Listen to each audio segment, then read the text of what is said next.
Hey, this is the Minds Panel Show, and your host, Satori D. I'm glad you guys are tuning in, and we have a really special show for you. We have Suzanne Mayer from Bye Bye Blue Skies. How are you? Are you there? I'm great. Thank you for having me on. Yeah, I'm so excited that you started your Minds channel. I saw that recently. I think it's fabulous, and it's just another social media integration. So I'm looking forward to connecting with all the Minds people. Yeah, Yep. well, we would like to welcome you as the Minds community. And we have a lot of different people. It's still small, but we have a lot of interesting people that love research and learning more about all sorts of different things. And this topic kind of like really resonates with the community, I believe. And it's important too to kind of like bring it out to a wider audience as well. I know you do a lot of work on other social networking sites. You're Hmm. pretty big on Facebook. I am. Yes. Yep. Okay, so actually, let's start off with people that probably don't know.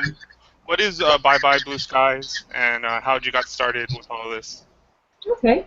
Well, Bye Bye Blue Skies is an anti-geoengineering organization. I'm founder of the group, and I started it about 2 years ago. So, I woke up to chemtrails and geoengineering through a young girl, and I always like telling the story. I don't get tired of it because there was a very young girl who educated me, who woke me up to the fact that something was going on in our skies, and she was online. She was selling hair accessories and jewelry, and she said she didn't want to go outside anymore because the skies were no longer blue and she was being sprayed. So a portion of her proceeds to her items she was selling went to educating people on geoengineering. So at that point, I really didn't know how deep the rabbit hole went. I understood that our food was being manipulated in our water, and those things were a concern. So that was kind of a natural progression for me to kind of dig deeper into the rabbit hole. And Hannah, she was a very young girl, she wasn't even 10 years old, took me kind of on the ride of my life because my life has never been the same after she told me about geoengineering. So I really truly thank her for waking me up because, it was a real watershed moment for me to realize that our weather was being manipulated and no longer real. So in terms of Bye Bye Blue Sky, we are getting the word out. It's a sole proprietorship, and I kind of, run the show. But I have a huge group on Facebook, and I just joined Minds, which I'm very excited about. And I encourage people to do research. I've got so much different information on my website, and we want to expose the most dastardly agenda that I think that the Earth has seen, which is chemtrails and geoengineering. So it's anybody is welcome, everybody is welcome, and we want to create awareness. We do peaceful protests and a lot of different types of creative communication to expose these criminal activities.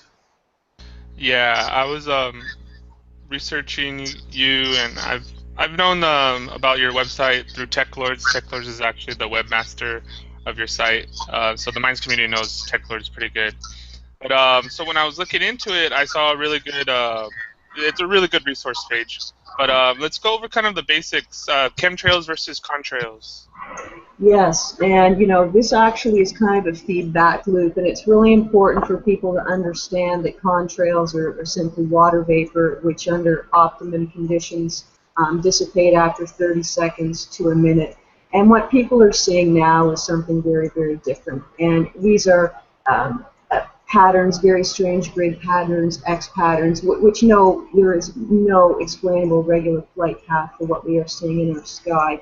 So to clarify, contrails are water vapor ice crystals. They last optimum conditions 60 seconds, then vaporize. You need very specific climatic conditions to occur for a persistent contrail. So that is very high elevation, very cold temperatures. We're looking at colder than Mount Everest. That's minus 40 to minus 62 Celsius. And we need a relative humidity of over 68%. So There's a specific chemical and thermodynamic equation to a persistent contrail. What we're seeing is very different. Geoengineering is altering the Earth's climatic systems via this nanoparticle injection and this spraying of chemtrails, which is a nanoaluminum, nanobarium, strontium, cadmium, and titanium. David Keith, the preeminent Canadian geoengineer, his initial theory was positing spraying sulfuric acid into the atmosphere to reflect sunlight back into space to mitigate so-called global warming. So he called it a cheap and easy way to mitigate this issue. So basically they discovered that nanoaluminum stays suspended longer in the atmosphere. And so what happens is the particles are then conducted vis-a-vis ELF and VLF waves to steer and manipulate the jet stream. So to be clear, chemtrails are the medium and electromagnetic frequencies are the method. It is a spray and zap equation. So they dump toxic chemicals into the air and they pump high levels of electromagnetic frequency to make the metals conductive. And this superheats and lifts portions of the ionosphere and to steer the weather for various uses, for various means. And lifting the ionosphere can also knock out communication systems of enemies, and so no one would be the wiser. So with ladening the atmosphere with these particles, they can exploit them with radar frequencies to charge them, and they can disrupt the hydrological cycle, which is the rain cycle. So they can trigger earthquakes, tornadoes, they can cause drought and deluge, which we're seeing all over the world. And so the elites can really virtually own and control the weather on a whim. And so they can fishtail the jet stream and move it out, say, out of the Midwest into the East Coast and redirect it. So this is very diabolical. These programs are black ops programs done under national security. There are many treaties that have been enacted to prohibit these types of weapons, but since it's all done under national security, it's virtually as good as toilet paper, these treaties. Yeah, and also too on your site, which I found really good resource, was the 7 agendas of the chemtrails. So kind of what you mentioned, the weather and environmental modifications, electromagnetic operations, and so maybe can you give a little bit of history about that? Like, because I know this has been something that has been a process that it's been worked at for a long time. Yeah.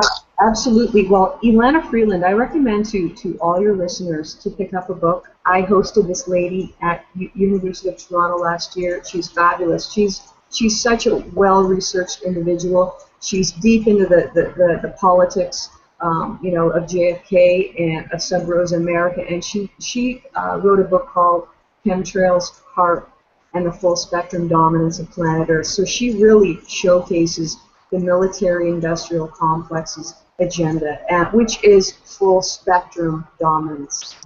So what we're looking at is she nails it really with the 7 agendas. Her and Clifford Kleinercom, an American scientist, went over and created these 7 agendas. But we're looking at weather and environmental modification.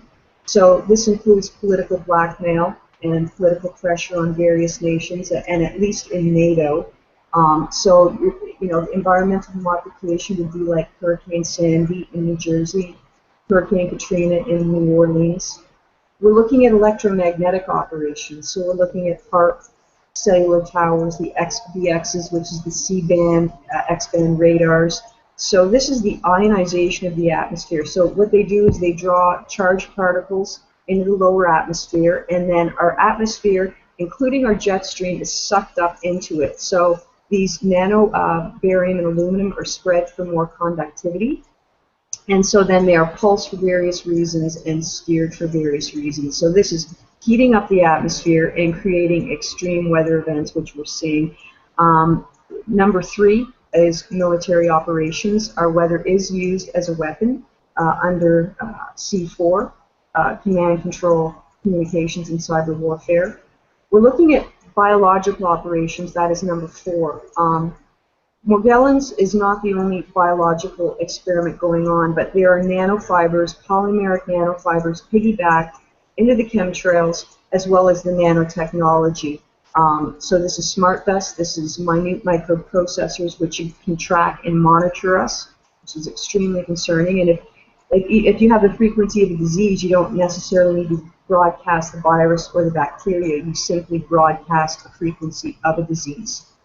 So for number 5, we've got planetary and geophysical operations. So what we're looking at is altered plasma, which is what they are deriving from the atmosphere. So they're making plasma to keep our atmosphere thickened, and it is a medium that some, like electrons, can be moved around. And real clouds, the military can't really do their operations through real cumulus clouds. So they create these fake cirrus clouds, and they can conduct their war games and their military operations through these fake clouds. So altered plasma means dramatic earth changes via the troposphere and the magnetosphere.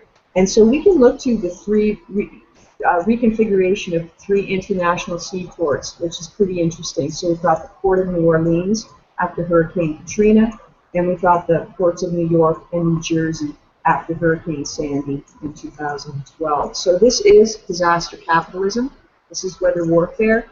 Naomi Klein entitled it Disaster Capitalism in her book, Shock Doctrine. We're looking at surveillance. So everyone on Earth, this is number 6, is under surveillance for what I indicated, the military policy for command, control, communications, cyber warfare. And then lastly, number 7, they want to build an atmosphere so they can detect exotic propulsion systems. So these exotic propulsion systems can be Earth created. So in other words, when we brought the Nazis over, the U.S. brought the Nazis over under Project Paperclip, we brought over their plans for anti-gravity exotic propulsion systems. So that's really her take on it in a nutshell, but I really recommend the book. There's over 600 footnotes, and she just leaves no stone unturned in regards to why this is happening. Yeah, that's one thing I really liked about your website. There was a lot of documentation and links to a lot for people to do their own research and not just necessarily take anybody's word for it, which is probably important with this issue and stuff like that. I'm with anything to do your own research, and I was really glad to see that on your website.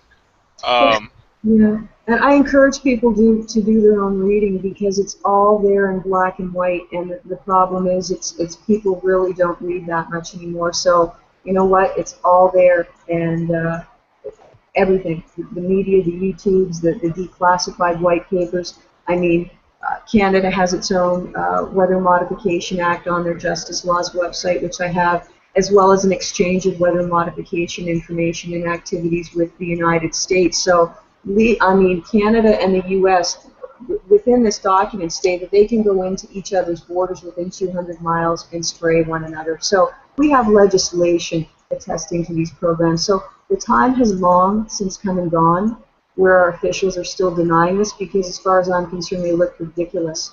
We only need to look up to see that we are being sprayed and pretty much sprayed like vermin. Yeah, and I think too, people, just by their observations, like you said, but also too, I noticed weather being really weird as far as when I'm 31, so from when I was little to now growing up here, like it just becoming more extreme, which is always kind of like made me have suspicions about different things. Yeah, very much so, and we see a lot of this whiplash weather. So very high temperatures one day, very hot, and then very cold the next day. There's just no rhyme or reason. And we can look up, like I remember as a child having a beautiful, beautiful deep blue azure blue sky. And so now what we see is this chemical dingy white haze most of the time, and our sun is being blocked. And so it's solar obscuration, which is a crime against humanity right there. And our sun, we're losing it. I don't know what exactly the percentage is at this stage, but I think it's at least 22%. So this is devastating our ecosystem as well as our health. Not to mention the nanometals that we're ingesting and through our olfactory senses. And these nanometals actually have gone on the picoscale. So Nano is 1 billionth of a meter, and now we're looking at pico, which is 1 trillionth. So people cannot excrete these metals. I mean, so this is just so serious. I can't overstate the importance of people waking up to this. Yeah, and I know you do a lot of events and you do a lot of bringing about awareness.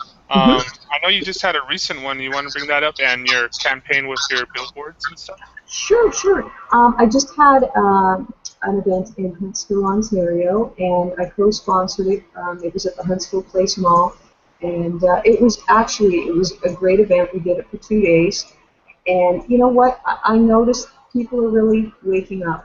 They are angry, and which was really great to see. It's not even just like, really, our weather's being modified. It's, I know about this, and how can I get involved? And I'm seeing that more and more, which is really heartening.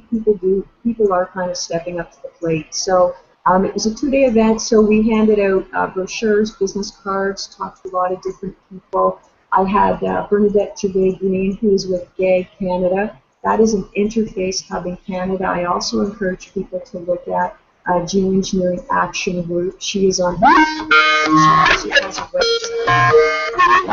has a website, and so encourage people to look at that and get connected, because this is where Canadians can join and get together with like minds as well. So yeah, 2 days, and I do a few of these every year. Just to get out there, and because people need to see the face and connect with people. I mean, it's great to connect on social media, but you really need to get out there on the streets and create awareness that way. So I do a lot of outreach that way. Billboard campaigns are taking off. I'm so busy with that, actually. Right now we're looking at, I don't even know at the stage, 10 campaigns, I think, 10 boards. So that's fabulous. And so we've got a number of them in the States. We've got them in Michigan. We've got them in New Jersey. In Ontario, we've got them in Cambridge. We've got them in Kingsville. We just have one going up in Windsor, Lake Muskoka. Toronto just went up. So someone just reached out to me in Toronto, which was quite exciting. It was a billboard company, and they want to actively get involved. They're very concerned about this. So this was quite interesting. And so I'm looking at doing a campaign through a billboard company. We're just still talking about this in 5 different cities, on-the-go trains in various areas that way. So I'll probably be putting up a GoFundMe once I can nail down some details on that. But I can't overstate the importance of these billboard campaigns, because I would like to see a billboard in every city, actually, in North America, but for starters in Ontario, because Ontario is the most densely populated province in Canada. So we have 35 million people in Canada. If 1/5 of that, if 1/10 of that donated a dollar, just imagine what we could do. I mean, these programs would fall. They would. They would be so exposed. So if people aren't sure what to do, I really encourage them to get on byebyebluesky.com and make a donation of $1 or $5 or whatever you can do, because a dollar really can save the planet. So. Yeah, I was reading also an article on there, and where the World Health Organization said that Ontario had one of the worst air air populations in Canada. Mhm. Oh yes, actually. Were you looking at Sarnia, Ontario? Yes, yes, yes. Yes, yes, I found that very interesting. I grew up there, and it's one of the major petrochemical hubs in Canada, and so there's a lot of leaks there. There is benzene, asbestos, and so that's really concerning too, because, I mean, when I grew up there, they were talking about fine particulate matter in the air. So I can only imagine what's happening in cities like this with these types of chemical valleys, because people are really getting sick in there. The cancer rates, that chemical valley plant is situated right beside a native reserve, and those people are getting very, very ill. So these types of things shouldn't even be happening. We shouldn't even be discussing this. And so this is why we all really have to come together and create awareness on such a large scale, get it into our public officials' office, and we need to get it in the courts. We need both. And so we just got to keep pushing against this wall. And you know what? You go around the wall, you go up the wall, you go through the wall, you go underneath it, but we have to break the wall down, break this silence down, and make these people, you know, responsible. And so if our officials are denying this, they need to be removed. They do. We need their help. We need everybody's help to stop this. Yes, and that's where I found the Bye Bye Blue Skies as a really good site. And also we have Tech Lords here, who is the webmaster of your site, Bye Bye Blue Skies. What's up, Tech Lords? How are you? Oh, I'm doing well. It's really great to have Suzanne join mine and be here for the interview. She's the hardest worker I've seen for uh, against geoengineering, chemtrails, and all the bad things that these quote unquote elites are doing to us. So yeah, she's great, and I'm very happy that she finally joined the Minds community. Thank you, Tech Lords, and I just have to say, Tech Lords did such an amazing job on my website. It's a pleasure to work with him, and it's just been a lot of fun. So I've met some really great people along the way in creating Bye Bye Blue Sky, and I'm very grateful and very thankful. Tech Lords, I guess what sparked you to maybe how you found yourself investigating this or meeting up with the whole Bye Bye Blue Sky project? Well, it started when I had a short presence on Facebook, and I met Suzanne when I was on Facebook, and I left a message, if ever you need my help, I'm available. But I guess she didn't get that message, and later on when I left Facebook, we somehow kept in touch, and she hired some webmaster who did not produce, so she was, robbed out of many hundreds of dollars.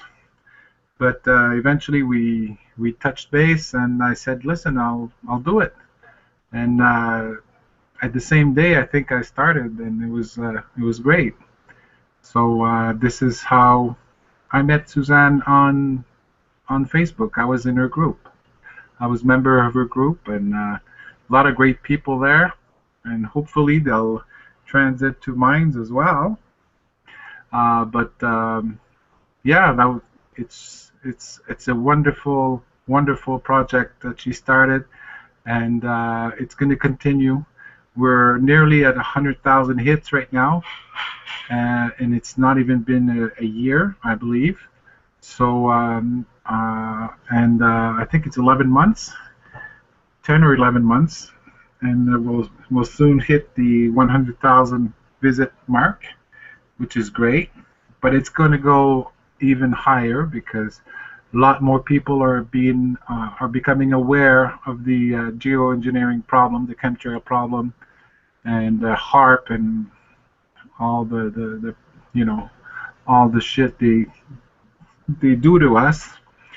But we have to fight back, and it's only through unity and cooperation that will make a difference.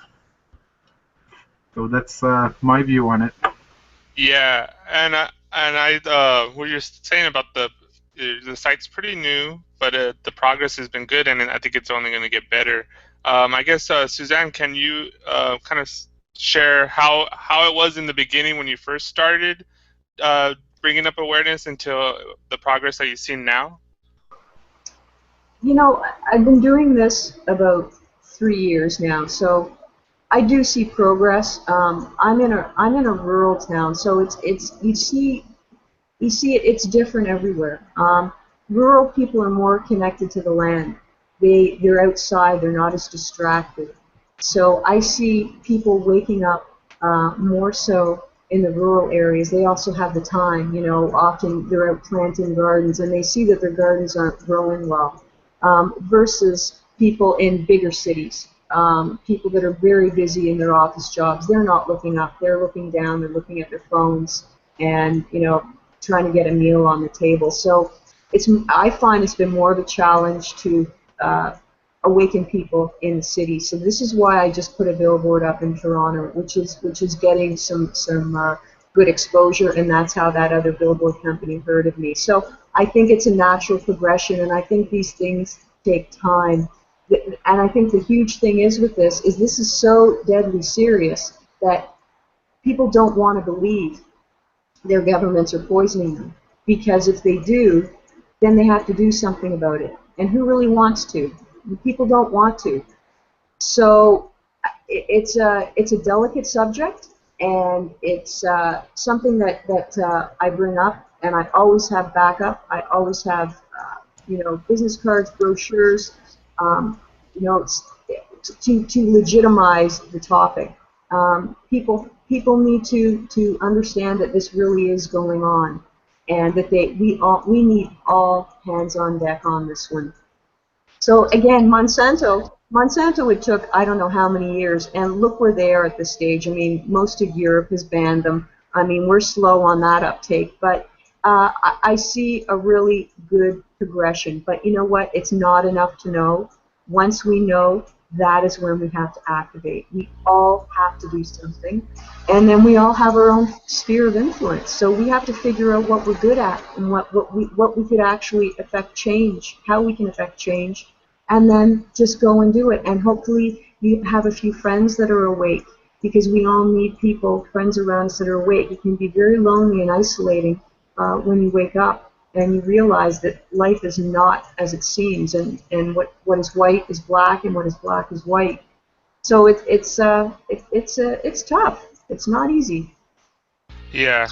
I guess too. I wanted. I know Bill Ottman, the co-founder of Minds, kind of left a couple of comments slash questions, and one of them basically was, how does one go about shifting through the disinformation? Because there's such a lot of information out there, but not all the information is say correct, and there's a lot of disinformation campaigns. So how do you shift through your research and your information?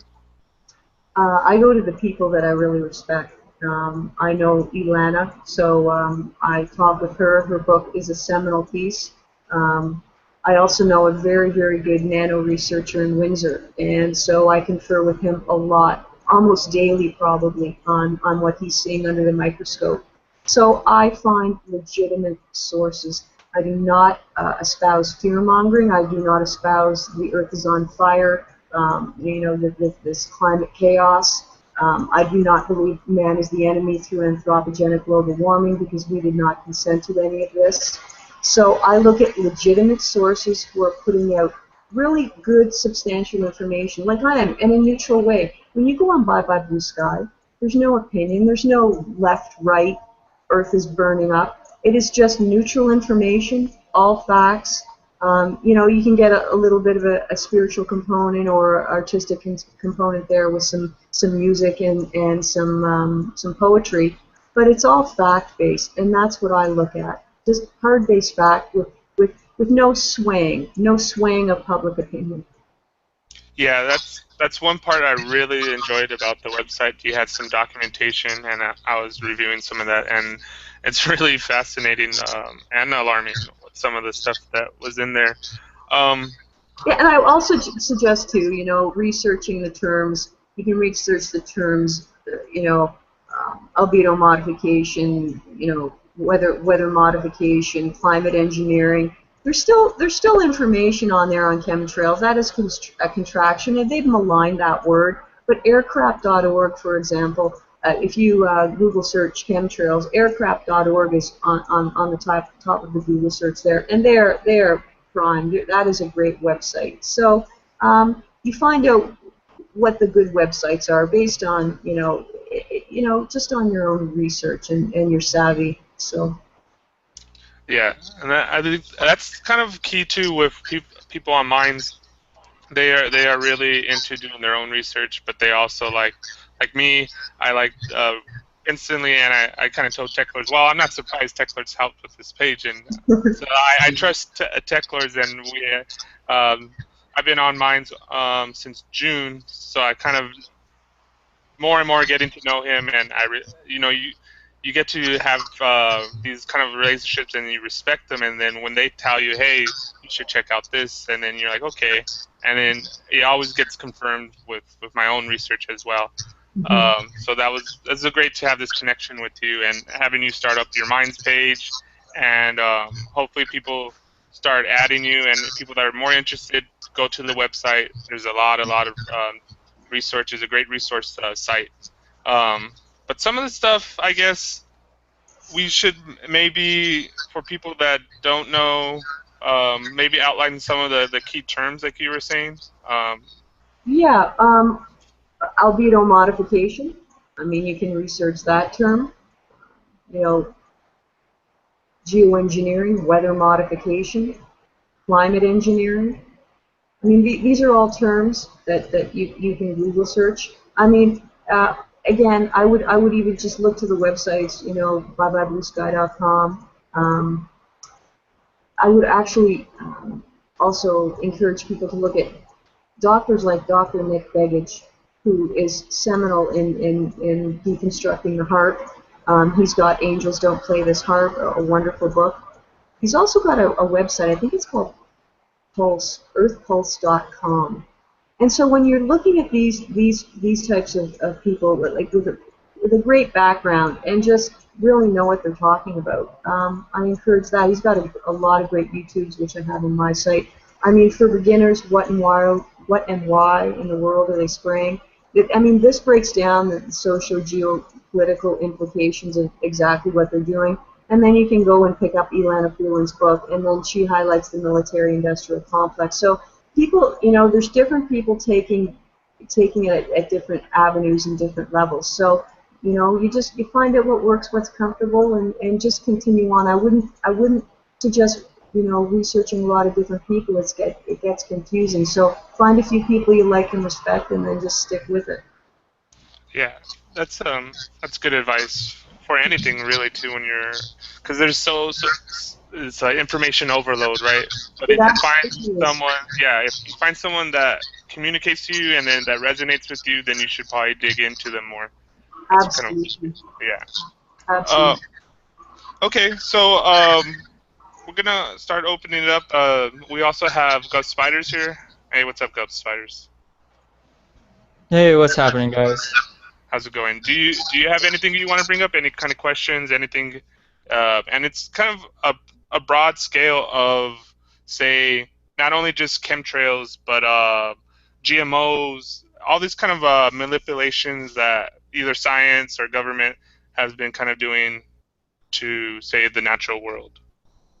Yeah, you guys covered a lot of the things that I would generally think of. I mean, I've always sort of looked into the sky at the trails that never dissipated, and sort of wondered what the consequences would be, the runoff consequences, especially, even if it was just the pollution you'd expect, I guess. And so I've always sort of wondered that kind of thing ever since I was a kid. Some dissipate, some don't, and I realized that early on. I didn't really think anything of it. Eventually, you get to this sort of, it has that dark word conspiracy around it, where you're supposed to think, oh, that's fantasy as you're going into it, kind of thing. We all encounter that in all of our favorite subjects, I guess. But so I guess it already has that layer of sort of everyone just laughs it off going into it, and they already don't want to address it because that's not a real thing supposedly. But even so, all of the runoff effects from any sort of pollution and any sort of chemicals that are being distributed in the air are going into the soil, it's going into the water, and even further, I had no concept of this, but we were talking about biotech on I think you said picometer, which is a size I'm not even familiar with, but yeah, having any of that in particulates everywhere in everything is definitely such a domineering kind of concept. But it's just the entire thing. I was going to actually go into, there was a convention or a conference, I'm not sure which one it is, I think I want to say Shasta County in California. It was a geoengineering conference. They got a lot of professionals together from different fields. People showed up with blood samples, trying to explain different particulates of different metals in their blood that they could already prove. And they were saying that, most of these people in this entire room can get their blood tested, and you'll realize that you have more of these metals in your body than any human through history should ever have had, and that people just don't test for those things, and that we are all slowly being polluted with all of these different chemicals and particulates and metals that are sort of, that goes into sort of even cancer, because we have these foreign things in the makeup of our body that aren't supposed to be there, and they develop in ways that aren't supposed to happen. Yeah, I think that's something too that I've found in my own research, and also too on the website, which kind of resonates with me. And maybe Suzanne could maybe see if put her expertise. But how is the research and independent information of genetic engineering and all this kind of stuff? How is that progressing? Is there any good news on that as far as independent groups doing scientific research on this stuff? And now, are you speaking of glyphosates and the nanotech? Yes. Yeah. Well, my friend actually in Windsor, augmentandforce.com. This guy is brilliant. He's just absolute brilliance. He's a master herbalist researcher. He's been researching the nano for over 2 years now, and basically he says it's a kind of a three-pronged synthetic attack. So what they do is they're dumping chemtrails on us, and then they're breaking us down with the genetically modified organisms, and then they're turning us on the frequencies. So a three-stage, three-pronged synthetic attack. So what we're looking at in terms of our food, I mean, this isn't good news. I mean, it can't be. It's really Frankenstein genetics. So, I mean, our food isn't no longer fortified. So what they're doing is they're stripping it, they're destroying it, and they're mutating it. The GMOs and the glyphosate have destroyed our food supply, but then when you couple that with the chemtrails and the nanotech, we're in a whole different paradigm. We're in a whole different world now. And when we look at the new food pyramid of today, even the old food and the old food pyramid of the past, we see it's been flipped. So animal protein, dairy, fruit and veg, and grains are at the bottom, and now the present food table of grains are at the top. So why they're doing this, and this is what Tony says, are carbohydrates are the chains of the carbon we have to be careful of. So it's the cereals, the grains, the snacks, the fruits, the veggie, or the grains, the snacks, and the carbohydrate-based foods. And so what's happening is, we can look at carbon and relate it to cancer, diabetes, autoimmune, fungus, yeast, all to break us down. So the chemtrails that they're spraying us with is also carbon-based. We're looking at diamond dust, we're looking at graphene. This carbon feeds on carbon and sugar. So this nanotech is self-replicating, self-assembling, and self-healing, self-regenerating. So it will feed on sugar, it will feed on carbon, and it will break down our immune system. So this is why they flip the pyramid. So that's extremely concerning. So what I recommend is people skimming the fruits, eating as many root vegetables from the ground, and avoiding grains, so we're not assimilated within this nano program.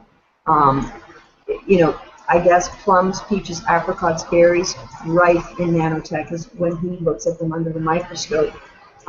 He has a lot of good protocols on augmentandforce.com that I really recommend people look at, because you cannot get rid of nano at this stage through your typical detoxes like apple cider vinegar, chlorella, spirulina, garlic. We're looking at this is self-replicating, self-assembling. He has devised a nano bucket and it's actually utilizes a grounding unit, Epsom salts, oil, and vinegar, and it sucks out the nanotech. I use it about 3 times a week, and then augment it with a bath, an anti-nano bath. And the stuff that is coming out is pretty incredible. So you're looking at fullerenes, you're looking at neuroworms, dendromeres, quantum dots, and this is what's in our food. They're chipping the GMOs with this nanotech. So avoid GMOs at all costs, although, I don't know how at this stage organic and non-organic can coexist. They can't. Everything has chemtrail poisoning in it. Everything has nanotech poisoning in it. So it's a matter of us, trying to stay as healthy as we can and avoiding the foods that are, pretty dangerous. Yeah. Tech Lords, I think you had a question from Minds. Someone sent you. Yes, Jim Carlin on Minds is asking Suzanne if she heard of ex-military whistleblower Kristen Megan exposing chemtrails, and if you vetted her.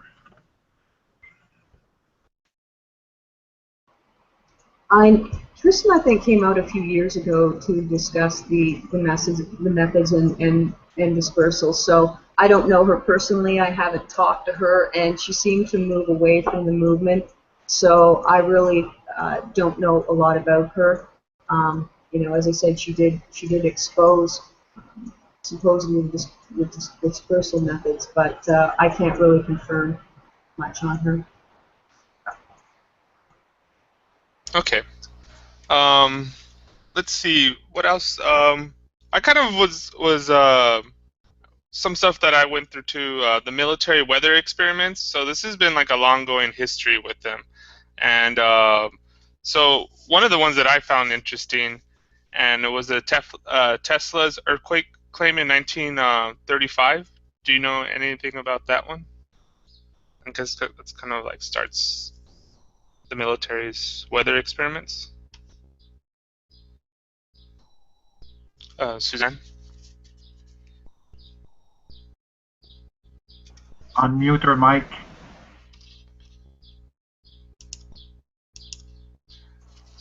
Oh, there you go. Now, I know Nikola Tesla, for those of you who don't know, he was a visionary genius.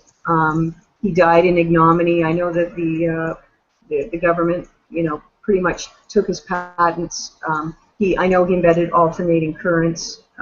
Edison invented the single current. He invented high-frequency radio technology. He invented the X-ray, wireless communication, and he did invent free energy. So I know he experimented with these high and low frequencies and electromagnetic waves, and his information has been varied. And so I know people are requesting through Freedom of Information to get more information on Tesla, and his information really was how the HARP prototype became born in 2001, which was through Bernard Eastland's patents based on this Tesla technology. So I know that was the method and apparatus for altering a region in the Earth's atmosphere, and heating and accelerating charged particles. So this was an incredible genius, and it's sad that he died in ignominy and poverty because the government pretty much buried his information. But yeah, I mean, it's incredible. Basically, what they've done is they've subverted everything he's done and turn it against us with the HARP technology. Yeah, the government has a long history of curtailing any research or development that could be beneficial to humanity and making it only beneficial to their kind of needs. Gus Fires, do you have anything else you want to bring up as far as anything that you've researched, or you have any questions? Not really so much any questions, but more of that. It makes a lot of sense that the military or any governing force with technology and power would eventually look towards starting to modify weather, start to modify the climate, start to modify any of those things, because like we've been talking about, it's about taking over every facet of everything, domineering everything possible, kind of a deal. And just in science, of course, even innocently, you might study some of those things.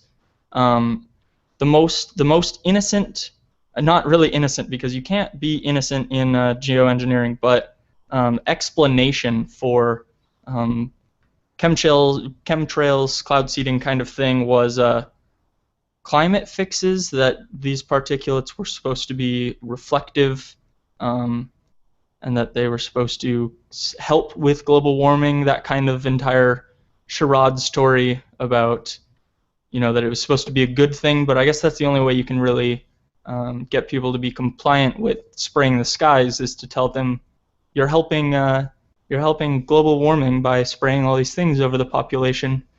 Here, go get in your jet. We've got it all ready for you. But yeah, any sort of modification like that, the human race is always going to branch towards manipulation of its environment. Yeah, that's what when I was going over the 7 agendas of the chemtrails, and actually when Suzanne was explaining them a little bit more, the weather and environment modification, like how much of a powerful weapon would that be for governments? Like say you need to pressure a nation to sign some treaty, or the UN or whatever, then you just make sure that they can't grow their crops, they have bad weather, they have all these natural disasters. Maybe can you explain anything recent that you know of that's what's going on right now, or you've been seeing right now, Suzanne, on anything going on with geoengineering or weather modification? I think one of the main areas what we're looking at, I think that the United States is really attacked, and I think that probably California is the litmus test to a lot of this stuff, because they're deliberately droughting California, and so you see that. I mean, a drought doesn't last for years and years and years. I mean, it's just that they're just manipulating that jet stream and moving it over. So I think what they're looking at there is you're looking at Agenda 21, and that is a litmus test to bringing in privatization of water and that whole thing. So that to me is the beginning of the carbon dictatorship and the corporatocracy through this type of thing. There's been a lot of flooding in Europe and England. We're looking at a lot of flooding in Texas. I know Texas was pretty interested in saying forget Agenda 21, which I'm sure the government was pushing back on them. So again, it's intimidation. It's intimidation of nations with the weather if they do not comply with what they have in mind for them. So it's military supremacy, it's global supremacy, and it can't continue. We can't allow this to continue. Yeah, I'm here in California, and I could kind of attest to how little rain we have had, and what you're saying about the drought. Drought doesn't necessarily last for years, and I would say for 3 years I could count on my hands how many times it has rained.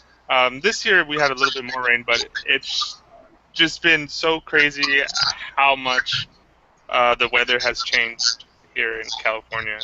Yeah, and then it's really concerning, because then you look at how California pretty much is the bread bank of North America. And so I'm seeing food shortages here in Ontario because of the drought in California. So what's going to happen is Monsanto then going to come in with their abiotic drought-resistant seed, and they're going to be, the big great guys, the big biotech company that save us all from starvation.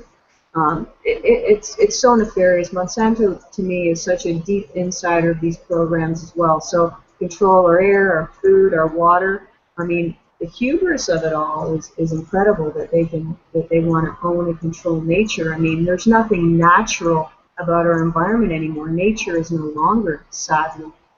So it's up to us to restore nature. It's in our hands. Yes, that is, they definitely like set up the crisis or the situation, and they come in to try to all the remedy for it, and this is kind of crazy. But Tech Lords, do you have anything you want to say or bring up? Well, I think Suzanne and well, all of you have brought a lot of interesting topics. Of course, I would really like to do a follow-up interview, let's say in the near future, to go more in depth in some of these subjects. But we could discuss that a little later after the show. But it would be interesting because an hour is not enough to cover all the subjects that need to be covered in the geoengineering chemtrail phenomena. So I commend Suzanne for her great work, and I know she's working really, really hard. And those billboard campaigns are really going well. And but it's got to continue. We got to see those billboards everywhere, not only in Canada but also in the United States. I believe there's already 2 billboards in the U.S. Is that correct, Suzanne?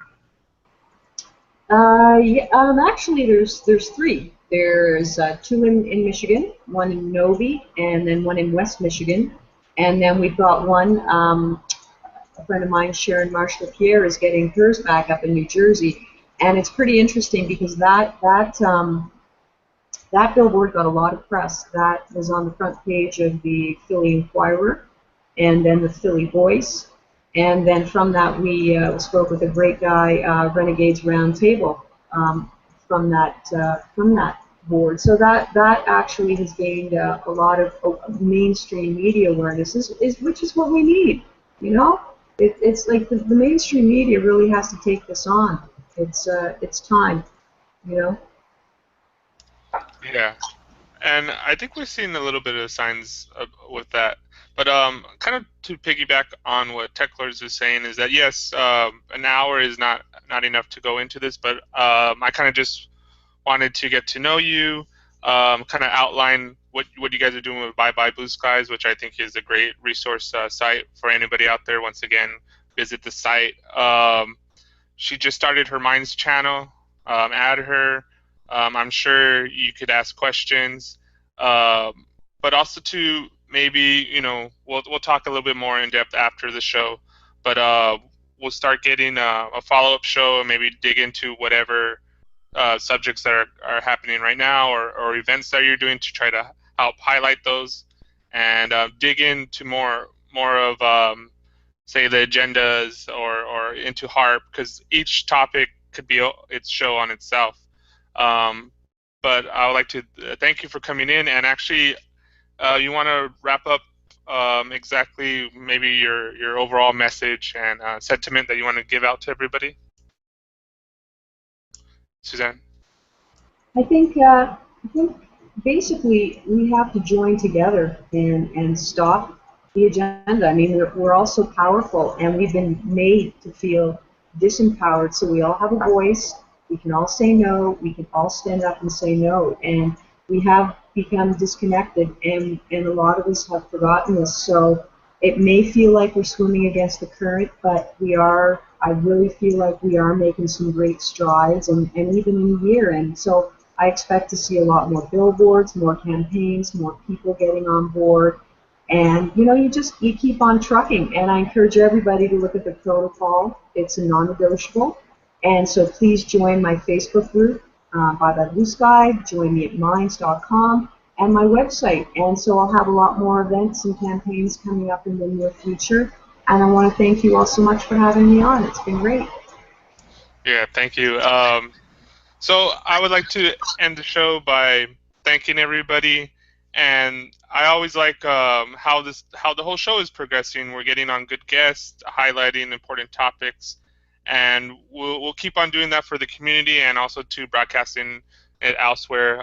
That's why it's pretty good to have the connection with Suzanne, because she's really big on Facebook. Using multiple social networking sites to kind of give these messages of that we can all work together to see the change we want in the world, because we all know that there's a lot of say negative stuff that's happening in the world, but together, with the collective power of us, that we could join together and see positive change and really start to take control of our world and of our communities, because they kind of have had us separated, but also too what Suzanne was saying about how we need to bring it out into the streets, where she's doing pretty good work with her events and her nonviolent protest and all these different campaigns. So I encourage everybody to check out the site. Thank everybody here for today, and thank you guys for listening. And we'll keep the show going. And of course, we have other shows coming up, but you'll start seeing them on Minds, and I'll start promoting them. But that's it for now. Satori D signing off. Thank you.